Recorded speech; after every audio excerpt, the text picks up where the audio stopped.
दोस्तों, नमो बुद्धाय। 19वां सर्ग कश्यप का आतिथ्य।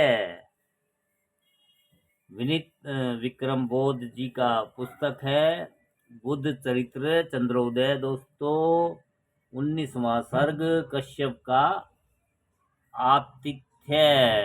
हाँ जी दोस्तों, बरसात चली गई, शरद ऋतु आ गई, पृथ्वी और आकाश में नई आभा फैल गई। तब तथागत ने धम्म प्रचार में प्रशिक्षित भिक्षुओं को धम्म प्रचार के लिए यहाँ वहाँ भेजा। सबको भेजने के बाद वे स्वयं धर्म प्रचार के लिए अकेले ही चल पड़े। वे उरुवेला के मार्ग पर चलकर वहाँ आ गए। वहाँ पर उन्हें एक सुंदर आश्रम मिला। उसका अहाता नदी के किनारे को घेरते हुए बनाया गया था। आश्रम की भूमि पर बहुत से वृक्ष लगे हुए थे। उनकी शीतल छाया शरीर का ताप हरने वाली थी। बीच बीच में घास पात के झोपड़े बनाए गए थे, जिनके छप्परों पर लताओं के समूह चढ़कर फैले हुए थे। वहाँ बहुत से रंग बिरंगे फूल खिले हुए थे, जो आश्रम में बनाए गए लता मंडपों पर झूल रहे थे। यहाँ वहाँ भौरे गुंजार करते थे, जो फूलों का मधु पीकर मतवाले हो गए थे। अपने स्वर में शहद घोलकर पक्षी बोलते थे। मृगों के समूह मुक्त भाव से चारों ओर विचरण करते थे। शीतल और सुगंधित पवन मंद चाल से चलती थी, जो मन में आनंद भर देती थी और शरीर की पीड़ा हर लेती थी।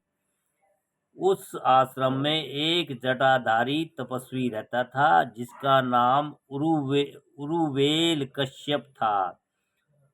वह कर्मकांड की विधि का पालन करता था। अग्निहोत्र के साथ साथ अनेक जप तप करता था। 500 जटाधारी शिष्य उस तपस्वी के अनुयायी थे। सब जप तप में लीन रहते थे, शीलों का पालन थोड़ा भी नहीं करते थे। सुंदर आश्रम देखकर तथागत वहां आ गए और कुछ शिष्य उन्हें अपने गुरु के पास ले आए। तथागत को आया देखकर कश्यप ने उठकर प्रणाम किया। उन्हें बैठने के लिए आसन और पैर धोने के लिए जल देकर समुचित सम्मान किया। फिर दोनों ओर से परिचय का आदान प्रदान हुआ। सब शिष्य वहां आकर एकत्रित हो गए। शिष्यों की भीड़ बढ़ती हुई देखकर कश्यप शीघ्र ही बोले, हे मुनिराज, चलकर यज्ञशाला क्यों नहीं देख लेते? वहीं बैठकर सबको दर्शन दे तो अच्छा हो। कश्यप का सुझाव सुनकर सुगत बहुत प्रसन्न हुए। सब लोग चलकर यज्ञशाला में आ गए। यज्ञशाला के बीचों बीच विशाल यज्ञ कुंड बना हुआ था। आसपास लकड़ियों के ढेर लगे हुए थे। उस समय भी यज्ञ कुंड में तेज आग दहक रही थी। वहां पर अखंड अग्नि शिखा जागृत हो रही थी। यज्ञशाला के पश्चिमी किनारे पर एक सुंदर और चौकोर मंच बना हुआ था। मंच के बीचों बीच लगे हुए आसन पर कश्यप और तथागत दोनों बैठ गए। उसी समय शाम हो गई और रात को पास आते देखकर शिष्यों ने पूरे आश्रम में जगह जगह दीपक जला दिए। यज्ञशाला के चारों कोनों में 4 सुंदर दीपक जला दिए गए। उसी समय गौतम बुद्ध ने बुद्धिमानों की नीति का निर्वाह किया और उस रात आश्रम में रहने की अनुमति मांगी।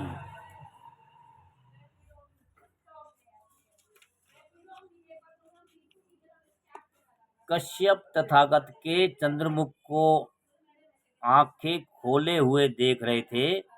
मन ही मन कुछ सोचकर संकित होकर बोले, हे गौतम, तुम्हारे जैसे ओजस्वी, तेजस्वी तथा वैराग से निर्मल अतिथि बड़े भाग्य से मिलते हैं। हे देव, विधि पूर्वक तुम्हारी सेवा सत्कार करके हमें परम सुख प्राप्त होता, पर क्या करें, यहाँ एक बहुत बड़ी विपत्ति है। हम सेवा का शुभ लाभ कैसे प्राप्त करें? जिस प्रकार दांतों के बीच में जीभ रहती है, उसी प्रकार हम लोग यहाँ मृत्यु के मुख में निवास करते हैं। यहाँ आसपास के जंगलों में नागवंशी वनवासियों के कबीले रहते हैं। वे सदैव इस तपोवन को घेरे रहते हैं। इस आश्रम में प्रत्येक रात को नागराज मुनि मुचिलिंद अपने दल बल के साथ आता है। वह दुष्ट हमें यहाँ से भगाने के लिए बहुत उत्पात करता है। वह निरंकुश नागराज यहाँ प्रति रात आता है, हमें गाली देकर बहुत उपद्रव करता है, हमारी यज्ञशाला को इधर उधर रोन डालता है, यहाँ का सब सामान तहस नहस कर देता है। वह गर्ज कर हमें अपशब्द कहता है, गाली देता है। अगर हम उसे मना करते हैं तो वह दुष्ट हमें मारने दौड़ता है।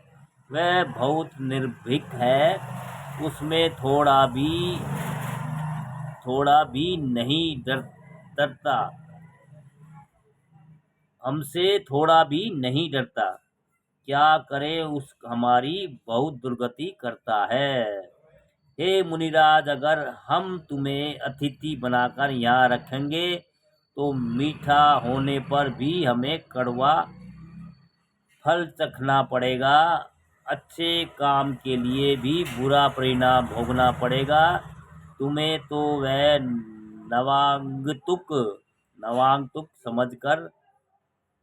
नवांतुक जानकर मारेगा, पर तुम्हें ठहराने के अपराध में क्रुद्ध होकर हमारी भी बड़ी हानि करेगा। सारे संसार का दुख हरण करने वाले तथागत ने उनका दुख देखकर द्रविड़ हो गए। कहने लगे, हे भद्र, तुम्हें तो बहुत बड़ी विपत्ति है, लेकिन तुम्हारी विपत्ति में मेरी भी कुछ भागीदारी होती है, इसलिए मैं यहाँ रहूँगा और जो कुछ मुझ पर बीतेगी उसे सुख से सहन करूँगा। आज रात यहाँ रहकर मैं उस निरंकुश नाग को देखूंगा, कदाचित उनके दुष्ट हृदय में कभी सहज सद्बुद्धि उत्पन्न हो जाए। इस प्रकार तथागत कश्यप के यहाँ मान न मान मैं तेरा मेहमान बनकर रह गए। गुरु बेचारे क्या करते, वे अपना सर थामकर उनके दर्पण के समान निर्मल मुख को एक तक देखते रह गए। फिर वे संभलकर कुछ हिले डुले और अपने शिष्यों को देखकर बोले, जैसा अतिथि है वैसा ही भोजन बनाओ, जो देखने में दर्शनीय हो और खाने में स्वादिष्ट हो। खूब छोंक कर मिर्च मसाला डाल देना, ताकि उसे खाकर हमारे लाडले अतिथि को हमेशा उसकी याद बनी रहे।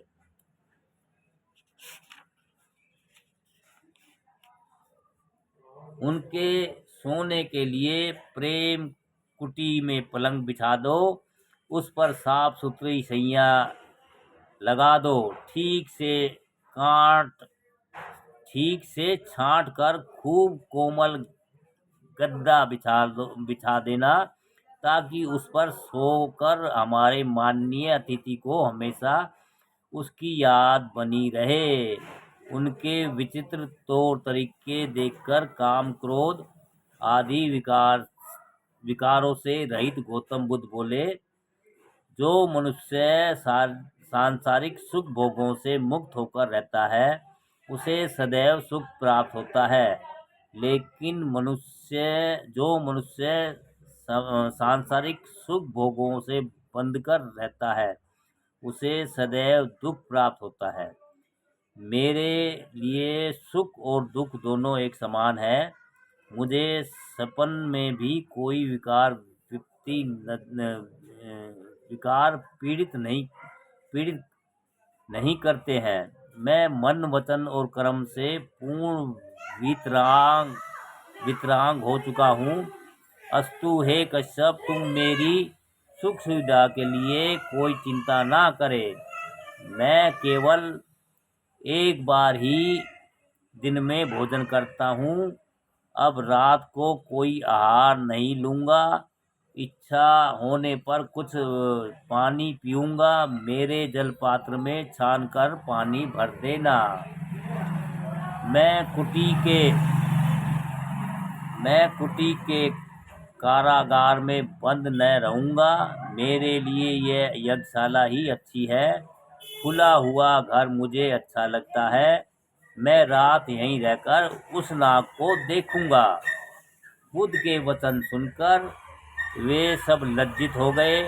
उनके लक्षण उन लोगों को बहुत विचित्र जान पड़े। उन्हीं की इच्छानुसार सब व्यवस्था करने के बाद वे सब अपने निर्धारित कार्यक्रम में संलग्न हो गए। पहली बार शंखनाद सुनकर सब लोग यज्ञशाला में आकर एकत्रित हो गए। ढोलक, झांझ, मंजीरा बजाते हुए पूरा जनसमूह भगवान के भजन कीर्तन में तल्लीन हो गया। दूसरी बार शंखनाद सुनकर सब लोग बहुत प्रसन्न हुए और शीघ्र ही सब शिष्य भोजनशाला में जाकर एकत्रित हो गए। खाने पीने में वे पीछे क्यों पड़ते? सब ने बढ़ बढ़कर अच्छे हाथ दिखाए। फिर सब वहीं बैठकर बकवास करने लगे। वह एक दूसरे से व्यंग, विनोद और हंसी मजाक भी करते थे। उनमें से कुछ शिष्य पढ़ने प्रमत्त जान पड़ते थे। वे एक दूसरे के अंगों को चूमते थे और छाती से लगाते थे।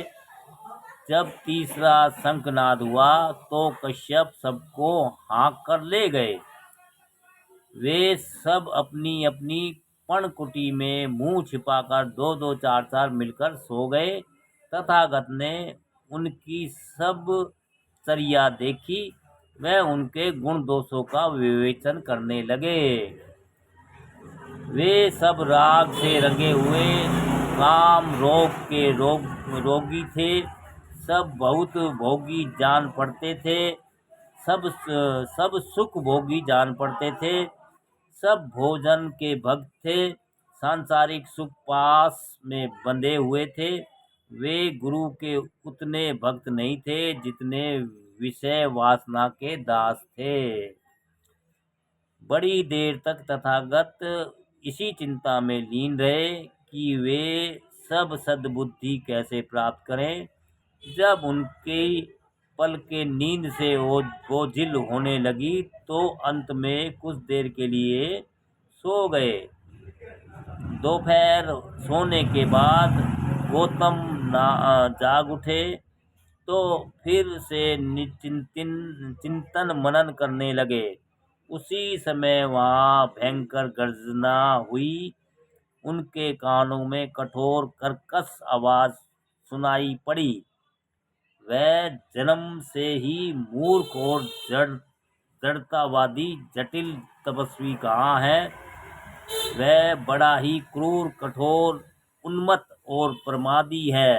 वह पशुओं को काटने वाले यज्ञ का संचालक है।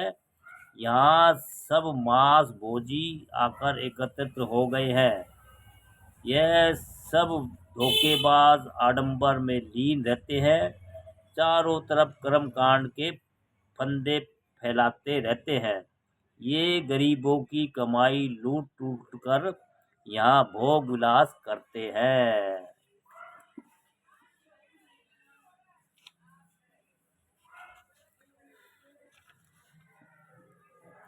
ये दुष्ट यहाँ नागों के बीच में आकर बस गए हैं। इस नीच प्रपंची ने यहाँ माया जाल फैला रखा है। अब अपना जड़ जाल समेट कर यहाँ से दूसरी जगह चला जा, नहीं तो मैं तुम्हारी गर्दन मरोड़ दूंगा। मैं तुम्हें सबके जड़ मस्तकों को काट काट कर तुम्हारे रक्त से यज्ञ कुंड को भर दूंगा और तुम्हारी यज्ञशाला को रोंद रोंद कर मरघट में बदल दूंगा। इस प्रकार गर्जन तर्जन करते हुए भयंकर नागराज अपने दल बल के साथ यज्ञशाला में घुस आया। उसी समय उसे ओजस्वी शाक्य मुनि दिखाई पड़े। उनके कमल के समान नेत्र आधे खुले और आधे बंद थे। उनके शरीर पर कांस्य वस्त्र शोभामान था, सिर केशहीन था। उनका मुख शरद के पूर्ण चंद्र के समान शांत था। सब जीवों को अभय देने वाला दायां हाथ ऊपर उठाए हुए था। उन्हें देखकर नागराज की धधकती हुई क्रोधाग्नि पर मानो भारी पानी पड़ गया। उनके हृदय में श्रद्धा भाव उमड़कर जाग पड़े। अत्यधिक अनुराग से भय भरकर सबने उन्हें प्रणाम किया। नागराज कहने लगा, हे मुनिराज, मैं आपके दर्शन पाकर धन्य हो गया। मैं मुनिराज के आगमन के विषय में नहीं जान पाया था, इसलिए मैंने यह भयंकर विष वमन किया।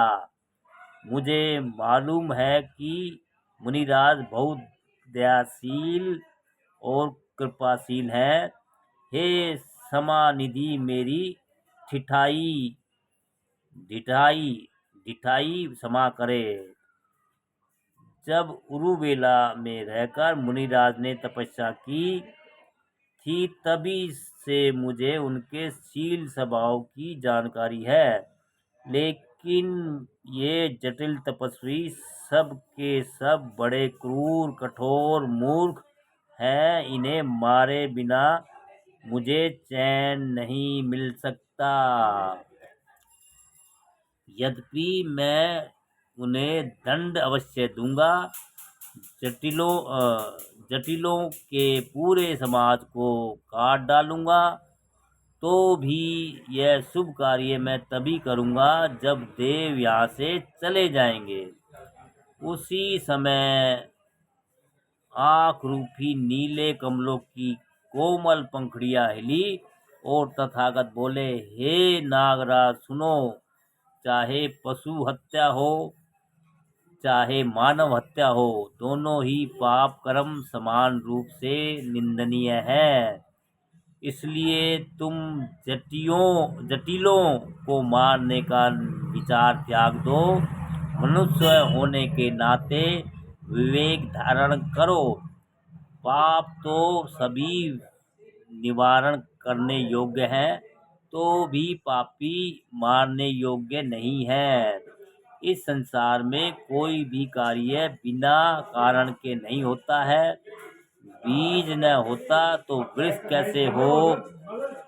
मन के भीतर का अज्ञान ही पाप का कारण होता है। इसलिए बुद्धिमान लोग उसी अज्ञान का निवारण करते हैं। मैं उनके अज्ञान को नष्ट कर दूंगा। तुम्हारे संसार को शांत करूंगा, तुम्हारे संताप को शांत करूंगा। पापियों को बचाकर पाप का निवारण करूंगा। तुम निश्चित होकर अपने घर जाओ। यह उत्तम शिक्षा ग्रहण करो। बुद्ध की वर्जन करने वाली वाणी सुनकर नागराज मान गए।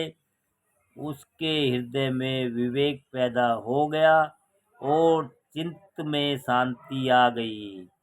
जो आज्ञा कहते हुए उसने तथागत को प्रणाम किया और अत्यंत विनीत भाव से अपने घर चला गया। कहीं वह दुष्ट नागराज उन पर हमला न करे, इसी आशंका से गुरुदेव अपने सैन्य कक्ष को छोड़कर एक वृक्ष की आड़ में जा छिपे थे।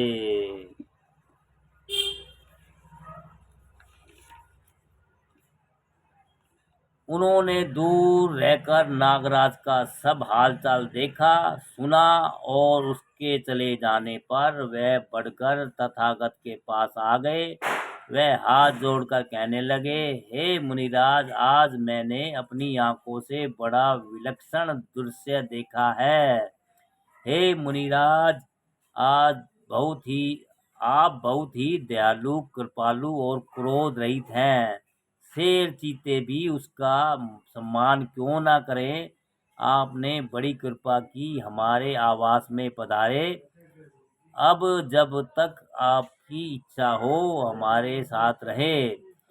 बुद्ध की महिमा को अपने हृदय में धारण करके उन्होंने वाणी द्वारा अपने शिष्यों से बताया, उन्हें तुम लोग सबसे बड़ा देवता मानकर निश्चल भाव से सब प्रकार की सेवा करो। भेड़िए के समान क्रूर, वक्र और कर्कश नागराज जिसके सामने मेमना लगने लगा, जिसे देखते ही शेर भीगी बिल्ली बन गया, उसे कोई अवतारी पुरुष मानो। कश्यप की बात सुनकर शिष्यों के हृदय में कोमल भाव जागृत हो गए। अहर्त के सामने जाकर सबने प्रणाम किया।